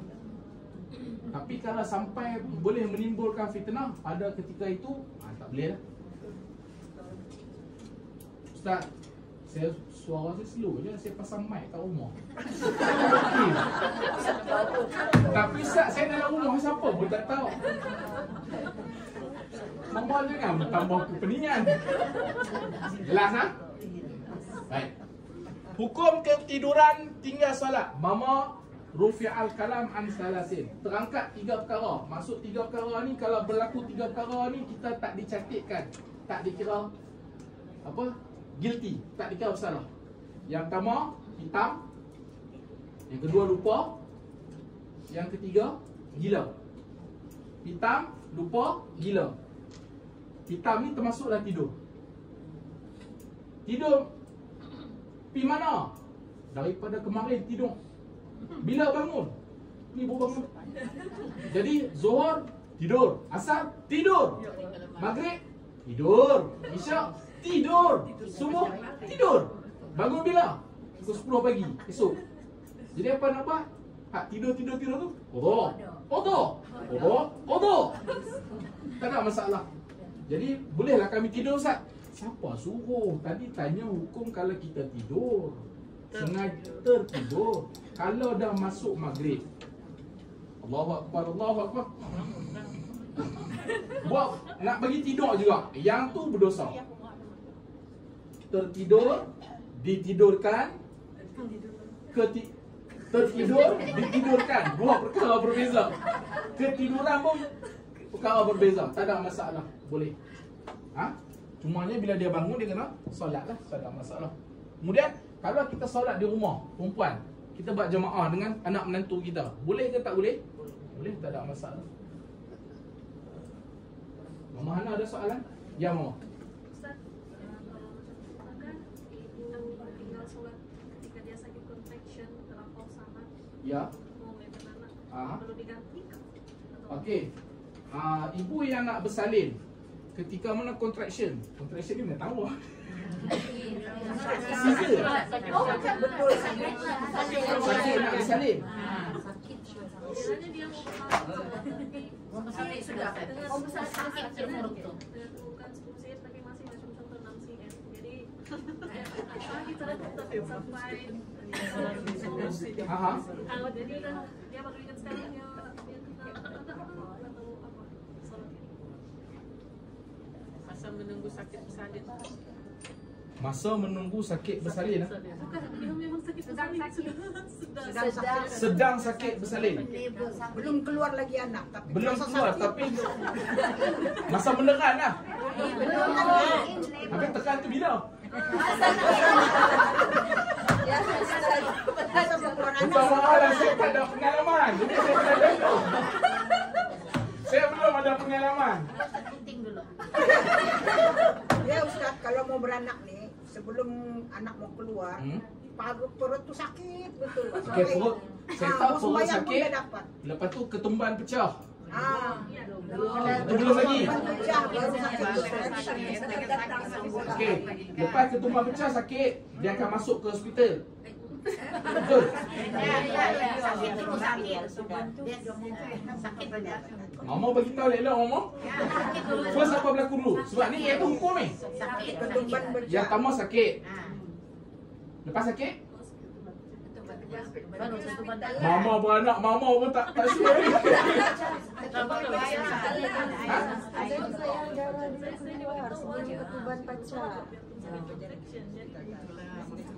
Sakit contraction kita contoh kodak di pasien berapa yang nak pasien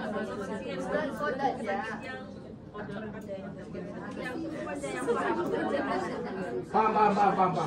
Saya tanya tadi tu, bila kita nak beranak, orang perempuan ni dia ada berapa darah?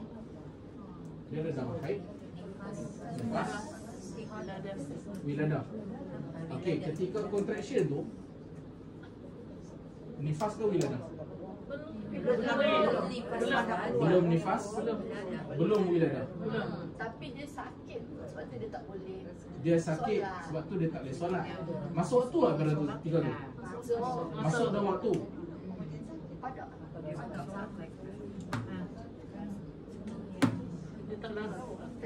Sekejap, nak tarik folder. Nak tarik folder. Dah larat tu. Macam sakit demam juga. Sakit tu menghilangkan akal tak? Hampir-hampir Hitam tak?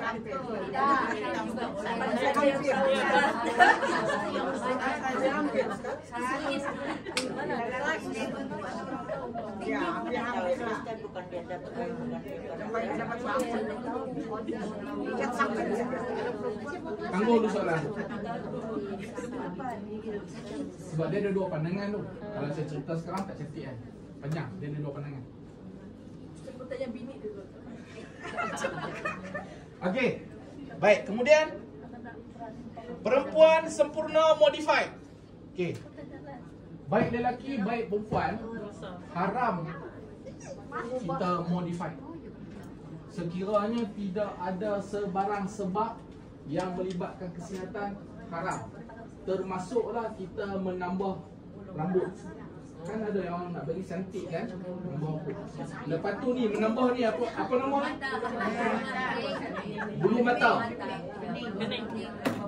Cukur kening. Ustaz, kami dulu jahiliah Ustaz, cucuk lagi Ustaz. Habis. Cerita dulu. Okey, cerita dulu. Past is past. Okey? Sekarang apa nak buat kalau dah tak ada? Ambil color pencil okey. Hak lepas. Minta ampun. Okey, adapun akan datang benda yang boleh mengubah kita punya struktur asal, haram. Pakai braces gigi, kan ada orang dia gigi dia penjongang. Okey, jongang ataupun rongok. Kalau orang Penang panggil rongok. Yang tu tengok keadaan. Ada ketika boleh jadi haram, ada ketika boleh jadi harus. Kena tengok jenis dia punya rongok tu, dia punya jongang tu tahap dia sampai macam mana. Okey? Okey, kalau dia ada faktor kesihatan sampai melibatkan something yang kesihatan, maka pada ketika itu tak ada masalah. Kalaulah sampai menyebabkan dia rasa down, kan ada orang sumbing kan, benda tu dia rasa memalukan dia, menyebabkan esteem diri dia jatuh.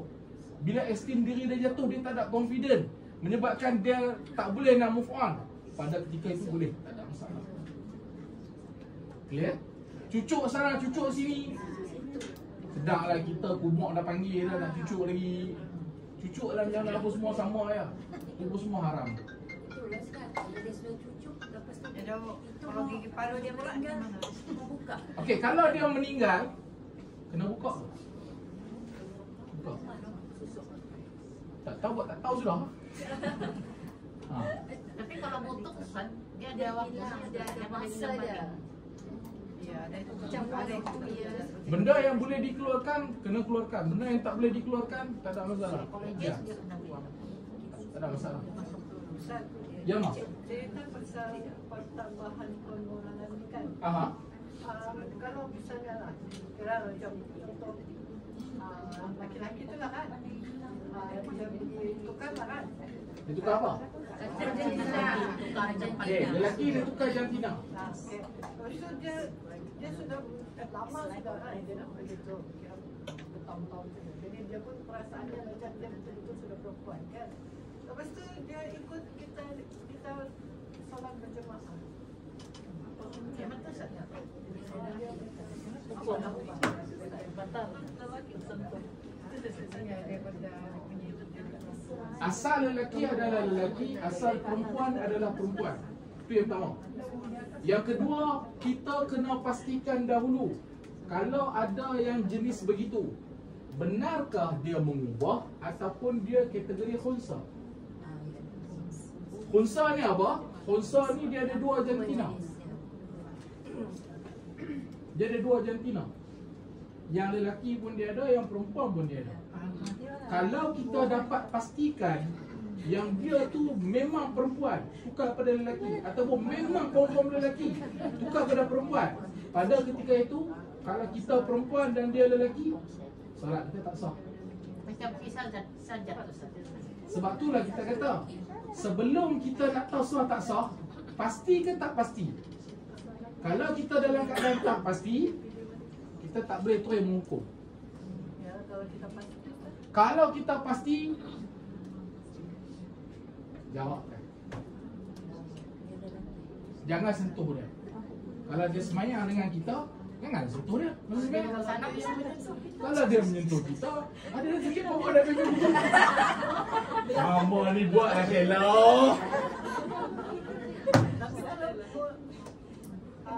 Macam dia sudah, dia pun bersalah. Takkan kita mau. Okey, salam ni lah. Apa masalah? Jadi kita rasa macam Ambillah wuduk lah.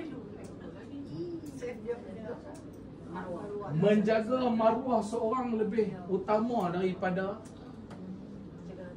yang tadi tu. Mak, kena ingat lah, kalau ada jaga maruah tu lebih utama. Even though kita tahu hukum sekalipun, jaga maruah tu lebih utama. Jangan kerana kita tahu hukum, kita abaikan maruah. Sedangkan menjaga maruah tu satu kewajipan. Kita bersalam, salam lelaki perempuan, dosa tak? Dosa. Tapi sama tak kita menjatuhkan maruah orang? Dosa jatuhkan maruah orang dengan dosa salam lelaki perempuan tak sama mana? Mana lagi berat? Jatuhkan maruah. Jadi itu sama. Ha? Kalau lelaki itu muslim atau tidak tahu, tidak salah sih kalau dia. Jangan tak ingat. Kalau lelaki itu contoh ulur tangannya non muslim kan, jadi kita sambut je. Okey. Kita sambut, perempuan sambut saja. Atau boleh kita betul ini kan kita jatuhkan maruah. Kalau kebiasaan sekarang ni dah jadi normalisasi. Ya. Kalau boleh kita buat macam tu dan dia tak menyebabkan jatuh maruah pun, memang semua nanti dah jadi normalisasi. Bagus benda tu.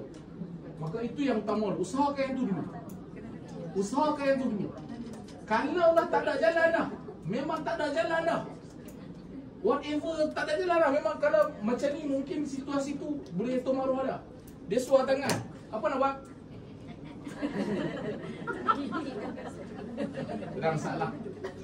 Adakah saya kata benda tu halal? Kan saya kata situasi. Haram tetap haram. Tetapi hukum ni dia berubah ikut keadaan. Pertama boleh elok, elok dulu. Kalau tak mampu elok, pada ketika itu sama juga macam kita makan babi. Kan? Siapa nak makan babi? Angkat tangan. Tapi ada tak ketika kita kena makan babi? Darurat. Tapi babi tu haram Ustaz. Yalah memanglah haram. Babi haram, bunuh diri pun haram. Mana lebih haram? Bunuh diri lebih haram. Maka pada ketika itu benda yang haram tu dibenarkan. Tapi ingatlah, tengok konteks. Sama juga salam tadi pun. Jangan guna benda tu, jangan saya kata tadi lah. A tempat di sini, jangan A letak dekat D. D jangan letak dekat A. Tengok konteks. Hukum ni dia tengok konteks. Dia tak boleh terpakai pada semua perkara. Tak boleh. Ada situasi.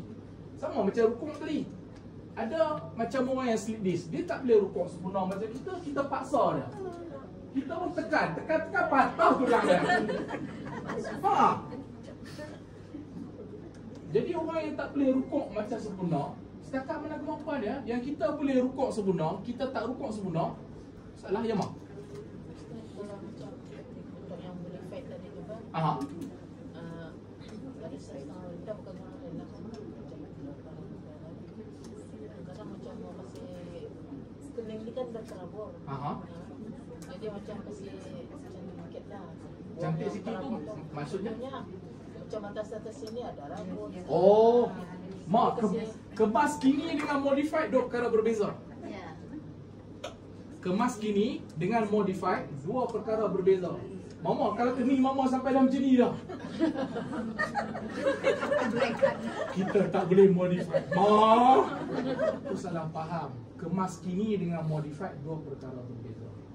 Kemas kini tak ada masalah. Satu Ustaz. Okey, kemas kini pun sudah. Macam rambut ada rambut putih kan? Pakai dye. Cantik balik. Lepas tu abang. Tapi macam inai sekarang ni kan contohnya syurah lah. Kadang-kadang ada di antara inai tu kan dicop halal. Bolehkah digunakan tu? Mama, kita macam ni lah.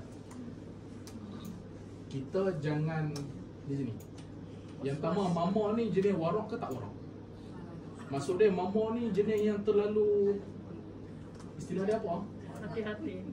Yang mama ni terlalu over berhati-hati ke tidak?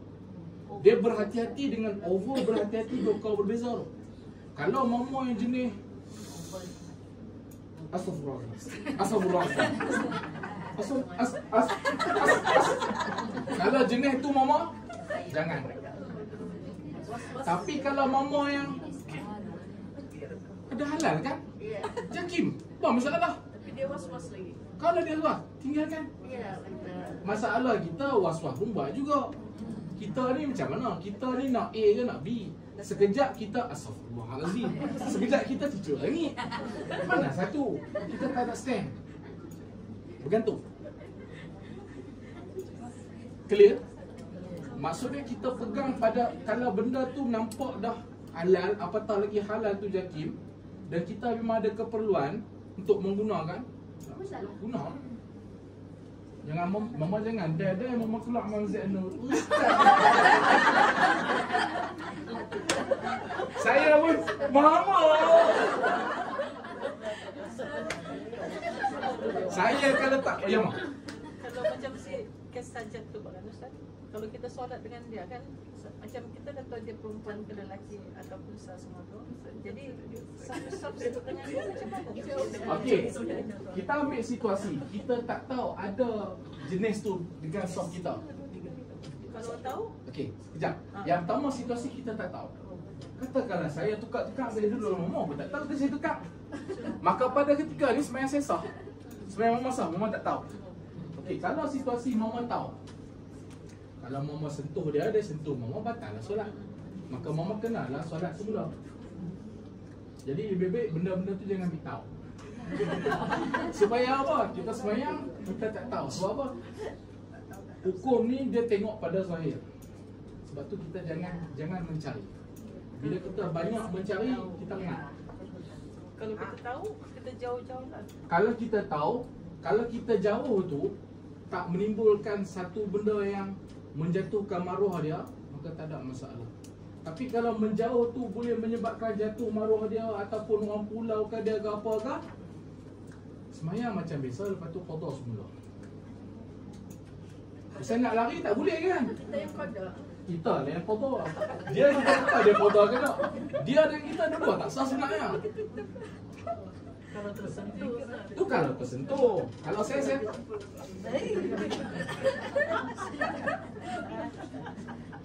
jelas. Benda-benda ni rumit. Tapi itulah realiti. Ya mak. Pakai gigi palsu. Mama, saya pun nanti akan pakai gigi palsu. Gigi saya pun dah banyak lah. Sejak masuk umur 36 ni, sana dia longgak, sini longgak. Gigi palsu tak ada masalah, mak pakai lah. Ada gigi tanam, ada. Terminator ke baru? Ada gigi tanam.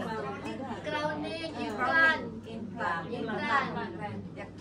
Dia mau tanam tu. Dia tanam tu di gusi. Tanam di busi, crowning implant. Tak ada masalah.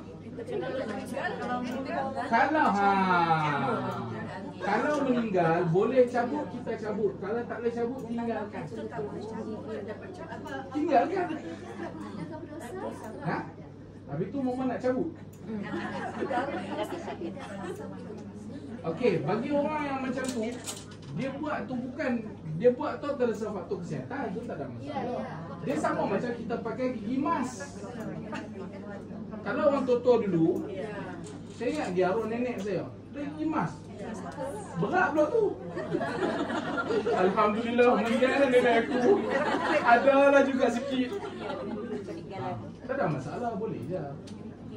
Benda yang ada dekat badan kita, kalau benda tu tak boleh ditanggalkan, benda tu dimaafkan. Kita jangan terlalu rigid.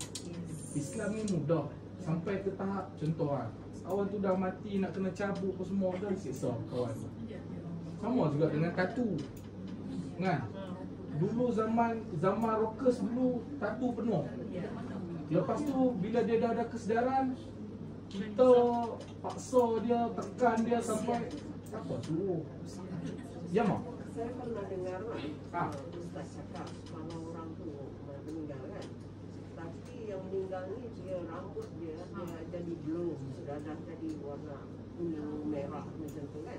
Bila dia meninggal, sampai Ustaz kata digunting rambutnya itu baru dimandikan. Jadi macam mana keadaan dia, kedudukan dia? Digunting baru dimandikan. Saya beranggapan mungkin Ustaz tu cakap begitu, mungkin pada ketika itu perempuan tu yang meninggal tu, dia mungkin pakai sesuatu yang air tak sampai ke badan, ke kepala dia.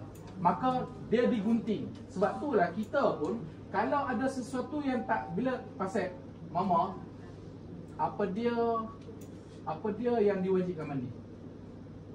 Bila mandi jadi wajib? Hadas besar? Hadas besar ni apa? Tubuh? Haid? Nifas? Wiladah kena mandi mah. Satu lagi apa? Mati. Mati tu wajib mandi mah. Maka pada ketika tu, bila mati tu menjadi wajib mandi, maka air mesti kena sampai. Bila air kena sampai, saya beranggapan bila ustaz tu kata kena potong rambut, mungkin dia pakai dye ke apa yang menyebabkan tak sampai. Maka pada ketika tu dia dipotong. Tak ada masalah. Tetapi kena pastikan dulu betul ke rambut dia tu kadang ada dia jadi warna kuning merah tu bukan sebab dye ke apa ke, tapi memang semua jadi. Cek balik lah kan dia. Tapi yang biru hijau tu tapi mana biasanya dye. Pada ketika tu tujuan dia cukur tu sebab air tak sampai. Tak ada masalah. Tapi dari segi hukum macam mana yang dyekan rambut? dye rambut, kalau dye rambut tu sesuatu yang haram, maksudnya sesuatu bahan dia tu diperbuat daripada sesuatu yang boleh menghalang air sampai ke rambut, maka pada ketika itu dye itu haram. Dye itu haram sebab apa? Bila mama dyekan rambut dengan benda yang haram, dan benda yang haram tu menyebabkan air tak sampai ke rambut mama, sedangkan bila mama selesai haid, mama nak kena mandi wajib. Benda tu dah ada, so mama mandi, sah tak? Sah. Tak sah. Tidak sah. Endak sah mama. Tidak sah mama. Tidak sah. Jadi bukan ada hukum enggak? Kalau warna hitam haram tapi warna lain tidak haram. betul, tetapi bergantung kepada Benda tu, bahan. ya benda tu. Bahan. Dia bukan satu dari sudut warna. Satu dari sudut warna. Warna putih pergi tukar pada hitam. Tu warna Itu satu. haram. Okey, yang tu dah kategori bukan dye tapi dia kategori mengubah. Mengubah. Dia kalau nak daripada putih, Bukan lelaki saja kak, perempuan pun Sama. sudah putih terus pakai hitam dah boleh. Ya, tak boleh. sama. Kalau nak tukar warna merah. Itu warna. Yang kedua bahan mama. Dia ada dua benda, warna dan bahan. Kalau bahan tu bukan sesuatu yang najis ataupun sesuatu yang menghalang air sampai ke seluruh rambut, maka tak ada masalah, pakai coklat ke, purple ke. Kalau suami suka hitam, gimana? Suami kan? Saya pernah terbaca ada satu jenis dye yang dia menghitamkan rambut. Maksud dia putih jadi hitam. Lepas tu saya cuba baca perbahasan. Perbahasan beratnya kata haram. Tetapi ada satu lagi pandangan. Saya berat pandangan mana? Saya berat yang Haram. Ustaz, yang rambut ditanam tu. tanam. Oh, cantik memang soalan. Ya, ada. Tanam rambut. Ada. Tanam rambut. Okey, tanam rambut ni tengok apa tujuan tanam rambut. Yang tiba-tiba sini botak. Down. Botak dia down lah. Lepas dia tak. Bila rambut tak ada down. Saya pun nak tanam juga. Laki tak Tapi apa. saya tak down lagi lah. Down, Ustaz. Tanam rambut. Saya tak tahu. Saya rujuk balik. Ha? Dorang pakai rambut dorang sendiri tu Ustaz yang dia tanam campur. Tak apa. Tanam rambut nanti kita tengok balik. Okey? Mama, kalau dia dah pakai tudung tak payah dah tanam-tanam. Kan lelaki Ustaz. Ha? Lelaki. Itulah Ustaz. Suami dia tengok lawan-lawan. Okey, baik. Kemudian hukum ketiduran settle, hukum jemaah settle, perempuan sempurna modifat settle. Apa tadi semua? Dementia. Hilang ingatan. Dementia boleh dikatakan dementia ni kategori nyanyok. Orang nyanyok dia dah masuk kategori yang tadi itulah. Dia dah tak wajib dah. Pada ketika itu. Bila berlaku benda tu dia tak wajib, tapi ketika mana dia elok, wajib lah. Wajib dia buat ibadat macam biasa sama. Dia jadi tak wajib, maksudnya ketika mana berlaku penyakit tu, kelupaan tu, maka tak ada masalah. Kenyanyukan. Boleh. Kadang-kadang kan macam dia bacakan Quran, cakap mau baca Quran. Sebab tu kita kena pastikan dulu. Kita kena pastikan, nak pastikan bukan ustaz. Nak pastikan ada kena bawa jumpa doktor. Pasal kesihatan ni doktor je boleh tentukan. Ustaz boleh beri cerita hukum, tapi hukum ustaz yang ustaz cerita tu bergantung pada keadaan apa doktor kata. Kalau doktor kata, doktor sahkan, okey, si A ni dia ada penyakit di dementia. Maka pada ketika itu barulah ustaz boleh campur. Campur apa? Bolehlah ustaz bagi pandangan, kalau dementia ni makanya dia tak ada masalah. Tak boleh kita kata kita rasa-rasa. No. Rasa-rasa tak boleh. Okey. Yang baca Yasin pun memang dah boleh lah. Ha? Kalau ada pengesahan kan, maknanya macam baca Yasin tu pun tidak. Bukan tak dibenarkan. Untuk dia buat apa pun tak jadi hukum. Maksud dia kalau dia baca salah pun tak ada masalah. Yang masalah ni kita ni, yang tak ada dementia ni. Dementia ni. Kita tak ada dementia tapi kita baca salah. Bagi orang yang macam tu, ketika mana dia semayang 3 rakaat jadi 5 rakaat, tak ada masalah. Tak masalah. Yang masalah tak ada dementia 3 rakaat jadi 7 rakaat. Salah. Clear? Jelas? Baik. Okay ya? Sebelah 6 minit. Baik. Perempuan lebih baik solat di rumah. Kenapa? Yang pertama, kita tengok balik kepada status wanita tu. Okey? Mama, kalau status wanita tu kita ambil cerita dia free. Dia bukan isteri orang. Dia bukan isteri orang. Dia tidak ada tanggungan kepada siapa-siapa. Maka bagi orang yang macam dia tu, lebih baik dia ke masjid. Dengan syarat tak timbul fitnah. Maksudnya dia bukan di bawah tanggungan siapa-siapa. Dia tak terikat. Dia bukan isteri orang. Okey? Maksud dia, macam itulah. Maksud dia tak ada terikat dengan siapa-siapa. Maka bagi orang yang macam tu, much better pergi masjid. Dengan syarat tidak timbul fitnah. Kalau timbul fitnah, walaupun tidak ada tanggungan siapa-siapa, tetap lebih afdal di rumah. Perempuan lebih baik solat di rumah. Betul, ini ada hadis. Okey? Kenapa Nabi kata perempuan lebih baik solat di rumah? Apabila yang pertama dia ada tanggungan, dia ada suami ataupun ada mak ayah. Yang kedua tujuannya nak elak fitnah. Tetapi kalau dia tak ada tanggungan, tak ada fitnah, maka dia terbalik. Lebih afdal di masjid. Kalau dia terbalik, tak ada fitnah, tak ada tanggungan, dia lebih afdal di masjid. Tapi kalau dah biasanya timbul fitnah ni kalau apa? Kalau dia sweet, muda, biasanya yang tu. Kalau kita tak tahulah kan, tapi tak tentu juga mah. Kalau kita dah macam ni pun kalau orang ada mah. Pada ketika tu haram bila di masjid. Tak boleh tentu mah. Ada orang kadang tapi benda tu boleh berlaku. Saya pun kena pening. Ada kan? Nama kata lelaki, nama kata perempuan, begitulah. Sebab itulah tengok hukum dia keadaan. Ada orang sama juga. Macam mana? Macam itulah cerita dia. Kalau tak timbul fitnah, move on lah, tak ada masalah. Dia lebih baik di masjid. Tapi kalau boleh timbul fitnah, rumah lebih baik.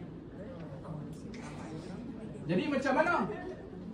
Kita bagi tahu kalau dia berpegang dengan cara dia. Okey, kubur aku alhamdulillah aku jaga dah, aku dah hias dah sekian. Kubur kau aku dah bagi tahu dah kena pasang lampu Kalimantan, tapi nak pasang juga lampu LED. Tu pulanglah. Itulah. Clear? Jelas tak? Kita encourage ni maksud dia apa? Galakkan. Pandai dah bahasa Inggeris ya? Sebab Nabi pun kata, bila ditanya oleh sahabat dia kata, kalau dia nak pergi ke masjid, jangan dilarangkan. Betul. Biarkan dia. Bahkan digalakkan, bagi kategori yang kosong digalakkan untuk ke masjid. Ada hadis tu. Kita jangan baca satu hadis sehingga kita lupa satu lagi hadis. Orang suka ambil hadis yang ni sebagai dalil kepada hukum ini. Sedangkan ada lagi satu hadis, hukum yang sama tetapi pihak berbeza. Dia macam berat sebelah. Biasanya orang berat sebelah ni dia ada interest, ada kepentingan. Itulah saya cerita. Kalau mama nak tahu hadis, sekarang saya tak boleh bagi. Sebab saya ni lemah ingatan. Sebab tu saya nak bercakap pun mama, saya tulis mama. Saya tulis. Assalamualaikum pun saya tulis mama. Teruk je, lemah ingatan saya. Okey, clear? Ada soalan lagi sebelum kita tutup? Minggu depan. Minggu depan kita akan bahas, kita akan bincang tentang khatan. Ingat ada lagi khatan? Khatan lelaki dan perempuan, wajib ke tak wajib? Ada orang kata lelaki wajib, perempuan tak wajib. Siapa kata perempuan tak wajib? Ada orang kata perempuan tak wajib, lelaki tak wajib, perempuan pun tak wajib. Siapa kata? Minggu depan kita akan tengok. Itu yang pertama. Yang kedua, kita akan tengok berkaitan dengan tayamum. Adakah lelaki yang meninggal dunia perlu ditayamum lagi? Ya, budak tu. Dan apa perkaitannya khatan, tayamum, budak lelaki mati? Kita akan cerita minggu depan.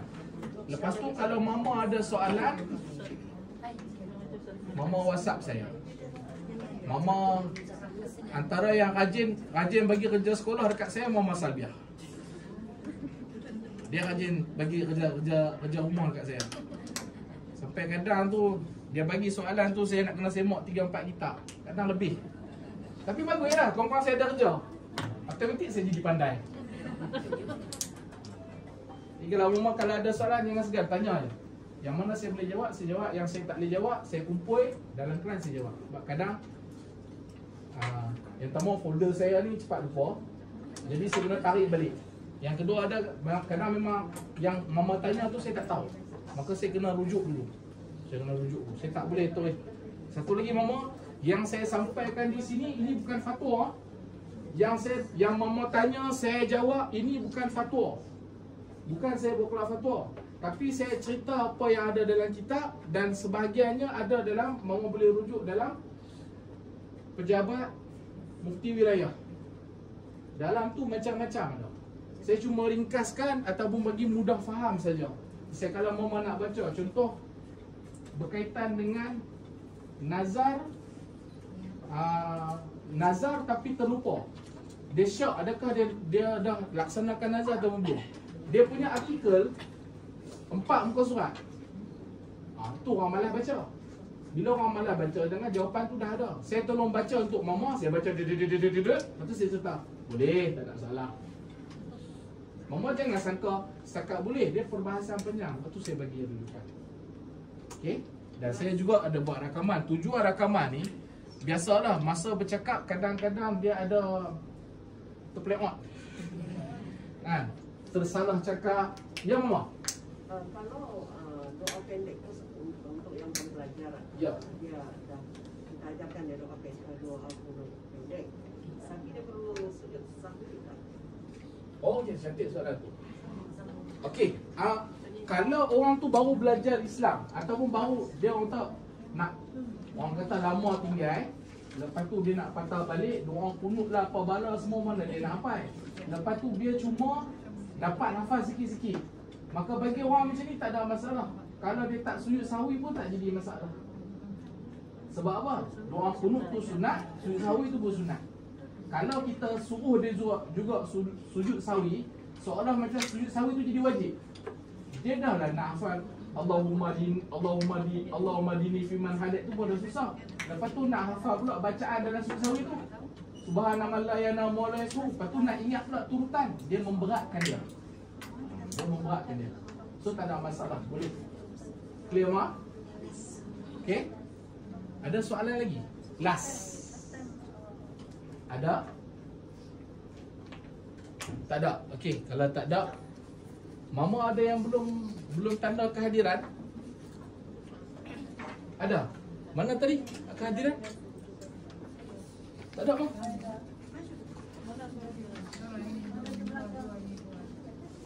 Yang belum tanda kehadiran, tolong tanda. Saya harap kita dapat sesuatu. Saya cuma berkongsi setakat mana yang saya tahu. Salah silap saya mohon ampun dan maaf. Dan kalau ada contoh-contoh yang saya bawa tu ada yang mungkin mengecilkan hati ataupun tersentuh siapa-siapa, saya mohon maaf. Saya tak berniat sesuatu. Saya kongsi apa yang saya tahu. Dan saya juga dalam proses belajar. Boleh mak? Saya mau clearkan satu tu. Ya. Tadi Ustaz bilang 3 bulanan itu kan. Ayat rukuk tadi tu. Kan Ustaz pakai bilang contoh. 3 bulan rukuk. Bukan 3 bulan orang tagih hutang, 3 bulan dah bayar. Oh, tak habis lagi. Sambung Ustaz salah. Okey, ha. Kalau saya sih tidak rokok, saya akan sujud terus.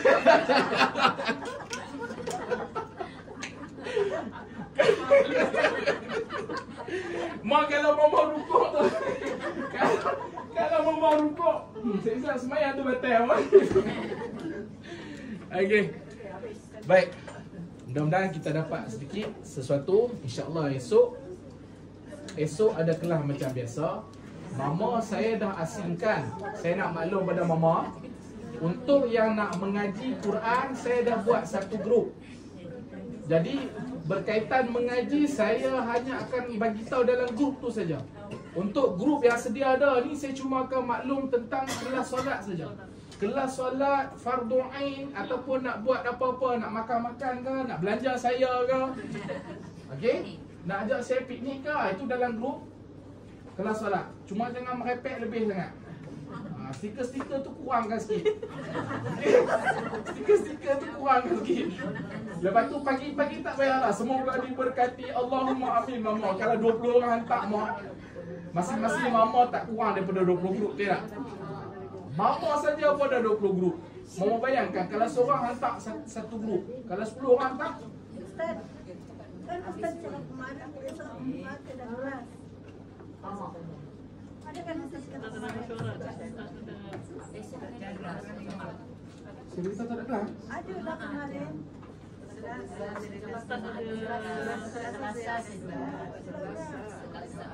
Esok ada apa? Tiada tu Ustaz, tiada. Dia tiada tu Ustaz. Oh, ya. Saya ada meeting. Ni petang ni pun ada meeting lagi. Petang ni pun ikutkan pagi meeting yang ubah petang. Okey. Nanti mama yang dalam grup tolong add mama kita yang baru lah. Minta nombor telefon. Sudah kasih. Dah. Ni Mama Azlin. Mama Azlin bagi nombor telefon. Bagi nombor telefon lah. Bagi mama-mama yang baru masuk, saya memang siapa pun masuk, even though yang muda daripada saya. Ada yang muda daripada saya. Mama Hana umur berapa? 34. Muda lagi daripada saya. Saya panggil dia mama juga. Saya nak kata panggilan tu lebih, orang kata lebih kita mudah nak interaksi lah. Lepas tu mama yang saya duk merepek pasal poligami, mama sudah berhati lah. Yang tu selingan lah tu. Mama jagalah lelaki mama elok-elok. Kalau ada anak simpan lah lelaki Okey. Mudah-mudahan kita dapat sebasikit insya-Allah. Bismillahirrahmanirrahim. Alhamdulillahirabbil wassalatu wassalamu ala asyrafil anbiya wal mursalin wa ala alihi wa sahbihi ajma'in. Allahumma salli ala sayyidina Muhammad wa ala ali sayyidina Muhammad. Allahumma faqihna fid din wa 'allimna ta'wil. Allahumma rzuqna fahman nabiyyin wa hifzal mursalin wa ilhamal malaikatil muqarrabin. Rabbana atina fid dunya hasanah wa fil akhirati hasanah wa qina adzabannar. Walhamdulillahirabbil alamin. Mama esok pukul 10 pagi dengarlah Labuan FM. Kenapa saja saya bagi tahu 10 pagi dengarlah Labuan FM. Jawapan